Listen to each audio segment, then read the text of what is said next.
নমস্কার।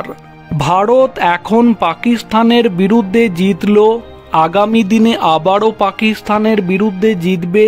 এর জন্য আমরা ভারতীয় হয়ে সর্বদা ভারতের জয় কামনা করি। কিন্তু ভারতবর্ষে থেকেও এখনও অনেক মির্জাফর গদ্দার আছে যারা ভারতের জয় দেখতে পায় না।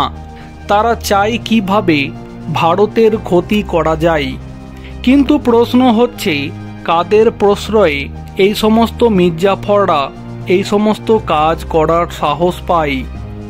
ইতিহাসের পাতায় আরও এক যুদ্ধের নাম লেখা হলো অপারেশন সিঁদুর।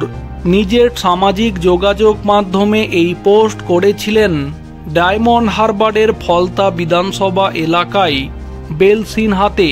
আর এই পোস্ট করাতে পাল্টা এলো হুমকি পোস্ট। ভয়ঙ্কর অভিজ্ঞতার শিকার ফলতার ওই গৃহবধূ। ইতিমধ্যে এই পোস্ট যেভাবে ব্যক্তির ফেসবুক আইডি থেকে করা হয়েছে তা নিয়ে পুলিশ সুপারের কাছে লিখিত অভিযোগ দায়ের করেছেন ওই গৃহবধূ। ওই মহিলার বয়ান অনুযায়ী 4 দিন আগে গৃহবধূ নিজের সামাজিক যোগাযোগ মাধ্যমে একটি পোস্ট করেন। তিনি লিখেছিলেন, ইতিহাসের পাতায় আরও একটা যুদ্ধের নাম যুক্ত হলো অপারেশন সিঁদুর। ভাগ্য করে একটা দেশ পেয়েছি, যে দেশ কখনো হারতে শেখেনি। আমি গর্বিত, আমি ভারতীয়। এই পোস্টের নিচেই হুমকি দেয় এক যুবক। অভিযোগ, রাজ এ প্লাবার নামে একটি অ্যাকাউন্ট থেকে হুমকি দিয়ে কমেন্টটি লেখা হয়।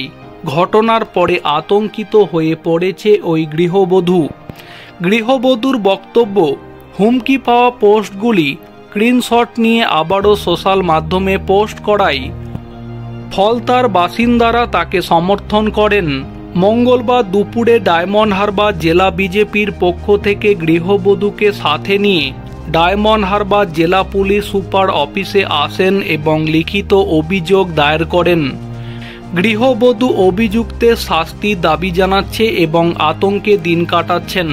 ইতিমধ্যেই তিনি পুলিশ সুপারের কাছে অভিযোগ দায়ের করেছেন।